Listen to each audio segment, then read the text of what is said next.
ની પત્રકાર પરિષદમાં આપ સૌનું સ્વાગત છે। પહેલાં તો હું વિસાવદરની જનતાનો અને ગુજરાતની જનતાનો ખૂબ ખૂબ આભાર માનું છું કે એમણે આમ આદમી પાર્ટીના અમારા જે મજબૂત લડાયક ફાઇટર અને પ્રજા માટે સંઘર્ષ માટે નીકળેલા એવા ગોપાલભાઈ ઇટાલિયાને જીત મેળવી છે। હું આમ આદમી પાર્ટીના એક એક સૈનિકને, એક એક યોદ્ધાને, એક એક હોદ્દેદારને અભિનંદન પાઠવું છું કે એમણે ભાજપની સામ દામ દંડ ભેદ પૈસા રૂપિયા આ બધાથી પર રહી અને એની સામે યુદ્ધ લડ્યા છે। આમ આદમી પાર્ટીનો એક એક સૈનિક છેલ્લા કેટલાય સમયથી વિસાવદરની ભૂમિમાં વિસાવદરની જનતા માટે એ લડાઈ લડતા હતા। એટલી હદે ભાજપે તાનાશાહી કરી હતી, એની સામે આ વિસાવદરના ખેડૂતોનો, વિસાવદરના માલધારીઓનો, વિસાવદરના નાગરિકોની જીત છે। 54 લાખ ખેડૂતોની જીત છે।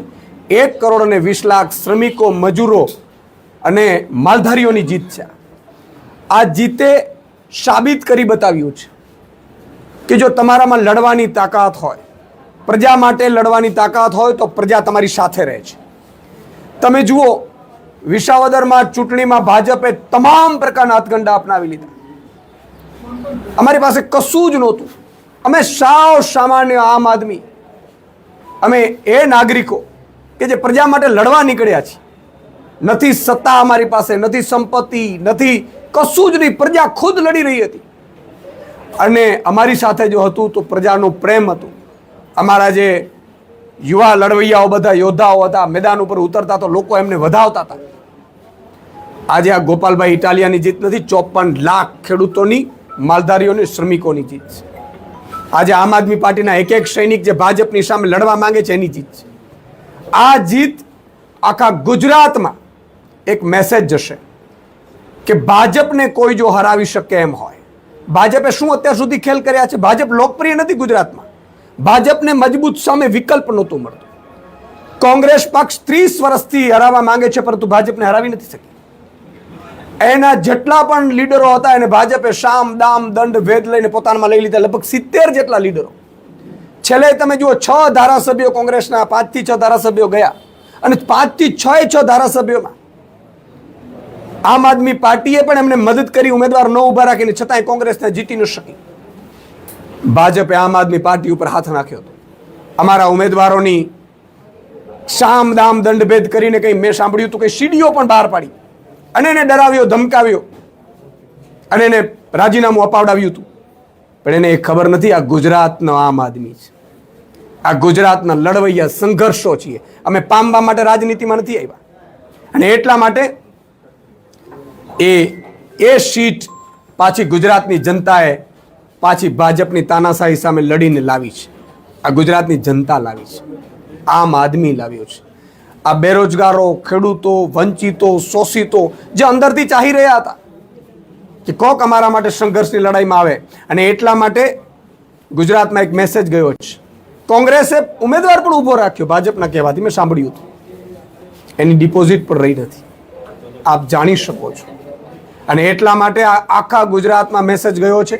કોંગ્રેસના નીચેના કાર્યકર્તાઓ છે, બિચારા ખૂબ સારા છે, ખૂબ મહેનત કરે છે। 30 વર્ષથી એને એમ કે અમે ભાજપને હરાવી લેશું, પણ ઉપરના નેતાઓ ખબર નહીં શું ધંધાદારી બની ગયા છે કે સેટિંગબાજ થઈ ગયા છે કે ઠેકડા મારીને કા ભાજપમાં જાય, કા ભાજપ માટે કામ કરે, જેમ રાહુલ ગાંધીએ કીધું। અને એટલા માટે આમ આદમી પાર્ટી ઉપર આખા ગુજરાતની ઉમ્મીદ હતી અને અમે ઉમ્મીદ ઉપર ખરા ઉતર્યા છે। અમે કશું જ નથી કર્યું। ચૂંટણી જનતા લડી છે ને ચૂંટણી જનતા જીતી છે। અમે બસ એના સંઘર્ષના સાથી બનીને ઊભા રહ્યા છીએ। ગોપાલ ઇટાલિયા હોય, અમારા તમામ લીડરો હોય, બસ લડવા માટે અમે આવ્યા છીએ। મને અફસોસ ત્યારે થયો તો 2022માં કેટલીક જગ્યાએ મજાક ઉડાડતા હતા ભાજપના લોકો કે તમે ખેડૂત કરો છો, તમે ગરીબો શ્રમિકોની વાત કરો છો, અમે આ રહ્યા ઉદ્યોગપતિથી સાથે ચાલીને પૈસાથી ખરીદી લઈએ છીએ। એને આજે લપડાક થઈ છે। રૂપિયાથી તમે ઉમેદવારો ખરીદી શકશો, પ્રજાને ખરીદી નથી શકાતી। આજે વિસાવદરની જનતાએ મેસેજ આપ્યો છે કે આ ગુજરાતમાં હવે આમ આદમીની જીત થશે અને આનાથી આખા ગુજરાતમાં પણ એ મેસેજ ગયો છે। એટલે કોંગ્રેસના અદના કાર્યકર્તાઓ છે જે ભાજપને હરાવવા માંગે છે, એમને મારી વિનંતી છે કે છોડો કોંગ્રેસ। તમારા લીડરો ઉપર વિશ્વાસ કરવાની જરૂર નથી।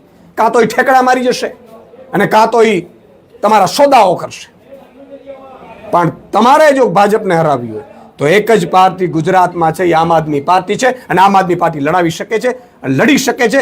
અમે ગોળીઓ ખાવા પણ તૈયાર થઈએ પ્રજા માટે. અને એની આ જીત છે. જીતમાં હું તમામ અભિનંદન આપું છું. કોડીમાં ભાજપને પણ, અહીંયા આમ આદમીને અભિનંદન આપું છું. હાર્યા એને હતાશ થવાની જરૂર નથી. જે ચૂંટણીની હાર જીત ચાલતી રહેતી હોય છે. અમે મેં કાર્યકર્તાઓને પણ કહું છું, કોઈ ઉન્માદમાં એવો કોઈ મેસેજ નહીં નાખે કે જેથી કરીને કોઈની લાગણીને ઠેસ પહોંચે. ચૂંટણીઓ છે, ચૂંટણીઓ ખેલદીડીથી લડાતી હોવી જોઈએ. ચૂંટણીઓ ખેલદીડીથી આપણે પ્રજાની સેવા કરવામાં આવે છે. અમને જીત મળી છે, અમારી જવાબદારી પ્રજાએ વધારી છે. પાછા 5 પાંડવો થયા છે. એ 5 પાંડવોને વિધાનસભામાં એની પ્રજાનો અવાજ બનવું પડશે. અને અમે ખાતરી આપી છે, ગોપાલભાઈ ઇટાલિયા અને 5 પાંડવો વિધાનસભામાં ફરીથી ગુંજવશે વિધાનસભા. એટલે મારી એક વિનંતી એ છે, મેં ઘણા બધા ભાજપના જે નેતાઓ છે એમની પણ જોઈ છે. મેં એ પણ આ નવી ભાજપથી કંટાળી ગયા છે કે શું તમે રૂપિયાથી ખરીદો છો? ડરાવો, ધમકાવો, દારૂ વેચવા, બૂથ કેપ્ચરિંગ કરવા, આ ભાજપ નહોતું. આ ભાજપમાં કબજો કરી લેલા કેટલાક નેતાઓએ પાર્ટીને હાઈજેક કરી છે. અને એટલે જ કેટલાક પૂર્વ મંત્રીઓએ પત્ર લખ્યા છે. એ બધા સૌને મારી વિનંતી છે, આવો આમ આદમી પાર્ટીમાં, આવો આમ આદમી પાર્ટી ક્યાંય સેટિંગ નહીં કરે. અમને તમને વિશ્વાસ આપીએ છીએ. અમે ગોળી ખાશું, અમે મરી જશું આ પ્રજા માટે, પણ પ્રજાને ક્યારે દ્રોહ નહીં કરીએ. જ્યારે દ્રોહ થયું તો અમે એવો ઉમેદવાર ઊભો રાખ્યો, પ્રજાને પૂછીને ઉમેદવાર ઊભો રાખ્યો, અને પ્રજાએ જીતાડ્યો છે. પ્રજાએ વિશ્વાસ મૂક્યો છે. આજે ખરેખર મારું હૈયું ભરાઈ આવે છે આ જનતાને લઈને. બધા એમ કહેતા હતા ગુજરાતની જનતા જેવી સમજદાર જનતા નથી સાહેબ. અને આ 5મું ધારાસભ્ય ફરીથી આમ આદમી પાર્ટીએ ભાજપને હરાવીને જીત્યો છે. જનતાની જીત છે. અને આગામી સમયમાં માનનીય અરવિંદ કેજરીવાલજી ગુજરાત આવશે. અમે પાર્ટી જોડો અભિયાન, આમ આદમી જોડો અભિયાન ચલાવીશું. અને આખા ગુજરાતમાં હવે એક જ પાર્ટી લડી શકે એમ છે ભાજપની સામે, ભાજપની તાનાઈ સામે, ભાજપની ભ્રષ્ટાચાર સામે. ભાજપે કેટલી બધી રણનીતિ કરી. દારૂની ગાડીઓ ઉતારી મેં સાંભળ્યું, રૂપિયા વહેંચ્યા, સામા પક્ષવાળા વચ્ચે પક્ષવાળાને, ત્રીજા પક્ષવાળાને એને ફોડ્યા. ક્યાંય પ્રજાએ સહન ન કર્યું. પ્રજા સમજદાર છે. પ્રજાને તમે દિલથી જીતી શકશો. આ તો લોકશાહી છે. પ્રજા જેને પણ સત્તા આપે એને સત્તા મળવાની છે. પણ પ્રજા ઉપર તમે અત્યાચાર કરશો, પ્રજા ઉપર તમે લૂંટ ચલાવશો, પ્રજા ઉપર તમે ભ્રષ્ટાચાર કરશો, પ્રજાને તમે ડરાવશો, ધમકાવશો, રૂપિયાથી ધારાસભ્યો ખરીદશો, તો 2 દિવસ તમે ધારાસભ્યો તમારા ખરીદેલા તમારી પાસે રહેશે. પણ આ જ પ્રજા બીજી વાર વારો આવશે ને ત્યારે લપડાક આપશે. એટલે આ ચૂંટણી ગુજરાતની ઉમ્મીદ બનીને આવવાની છે. ગુજરાતના એ તમામ બેરોજગાર યુવાનોની જીત છે કે જેઓ સંઘર્ષ કરી રહ્યા છે ભાજપની નીતિઓ સામે. આ જીત તમામ ખેડૂતોની જીત છે, મજૂરોની જીત છે, શ્રમિકોની જીત છે. અને અમે કોઈ ઉન્માદમાં આવવાના નથી. અમે આ વખતે ભાજપે જે બૂથની રણનીતિ કરી હતી છેલ્લા 2 દિવસમાં ફેરવી નાખીશું. એને પણ અમે ઊંધી પાડી દીધી છે.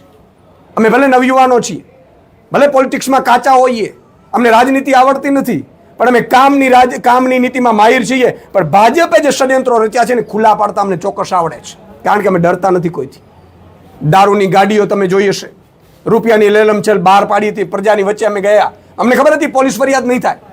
અમને એ પણ ખબર હતી કે બૂથ કેપ્ચરિંગ થશે, કોઈની ધરપકડો નહીં થાય. અમારે નથી જોતું.